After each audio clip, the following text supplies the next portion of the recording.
राधा का जीवन हमेशा से संघर्षों से भरा रहा।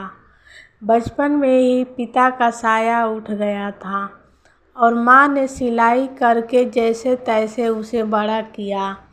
गरीबी के कारण पढ़ाई अधूरी रह गई, लेकिन माँ की आंखों में एक सपना था, राधा को एक खुशहाल जीवन देना। समय बीता, राधा की शादी मोहन से हो गई। मोहन एक सीधा साधा आदमी था, पर उसकी माँ यानी राधा की सास बहुत कठोर स्वभाव की थी। शादी के बाद राधा के लिए नया जीवन और भी कठिन हो गया, लेकिन वह हमेशा अपनी माँ के कहे शब्दों को याद करती। बेटी, कोई भी परिस्थिति हो, अपना धैर्य मत खोना, भगवान सब ठीक कर देंगे। शादी के बाद जब राधा अपने ससुराल जा रही थी, उसकी माँ ने उसका हाथ पकड़कर कहा, बेटी, अब तेरा यह घर तेरा नहीं रहा, लेकिन मेरा दिल हमेशा तेरा रहेगा। कोई भी परेशानी हो तो मुझे याद करना।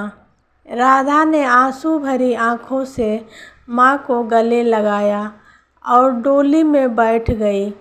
ससुराल में कदम रखते ही उसे एहसास हो गया कि उसका जीवन आसान नहीं होने वाला। सास को हर बात में नुक्स निकालने की आदत थी। कभी खाने में कमी निकालती, कभी काम में। मोहन अपने माँ की आज्ञा का पालन करने वाला बेटा था, इसलिए वह राधा का पक्ष लेने की हिम्मत नहीं कर पाता था। राधा चुपचाप सब सहती रही। राधा सुबह से रात तक काम करती। घर का सारा काम करने के बावजूद उसे ताने सुनने पड़ते। जब जब वह रोती, माँ की कही बातें याद कर खुद को संभाल लेती। एक दिन वह बहुत बीमार पड़ गई, लेकिन सास ने कहा, नाटक करने की ज़रूरत नहीं, अभी बहुत काम बाकी है। मोहन ने भी कोई परवाह नहीं की। मजबूर होकर राधा ने अपनी माँ को एक चिट्ठी लिखी, माँ, तुम्हारी बेटी बहुत तकलीफ़ में है। यहाँ कोई भी मुझे समझने वाला नहीं। कभी कभी लगता है इस दुनिया को छोड़ दूँ, लेकिन तुम्हारा चेहरा याद कर खुद को रोक लेती हूँ। चिट्ठी पोस्ट करने से पहले ही उसकी सास ने उसे पढ़ लिया और घर में हंगामा खड़ा कर दिया। मोहन ने भी राधा को डांटा।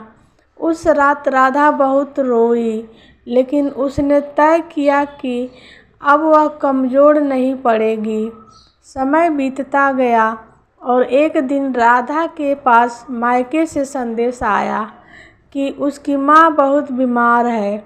वह भागकर माँ के पास पहुँची, लेकिन तब तक बहुत देर हो चुकी थी।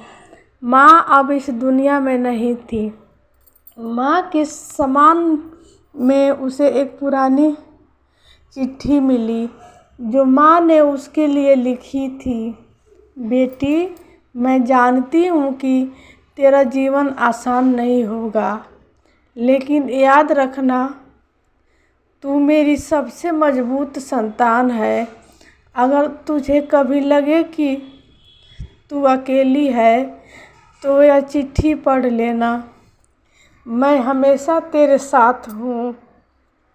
राधा ने माँ की चिट्ठी को सीने से लगा लिया और पहली बार खुद के लिए खड़ी होने का फैसला किया।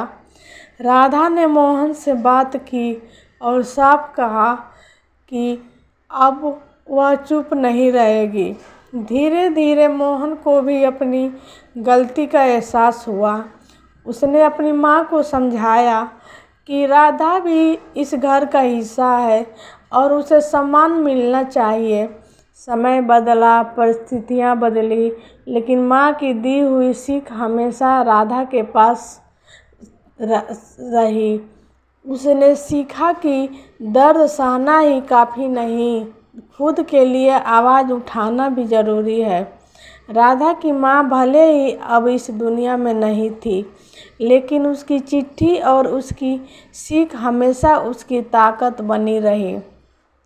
जीवन के संघर्षों ने उसे मजबूत बना दिया और वह एक नई उम्मीद के साथ आगे बढ़ी। माँ, तुम जहाँ भी हो देख रही हो ना, तुम्हारी बेटी अब कमज़ोर नहीं बल्कि बहुत मजबूत बन गई है।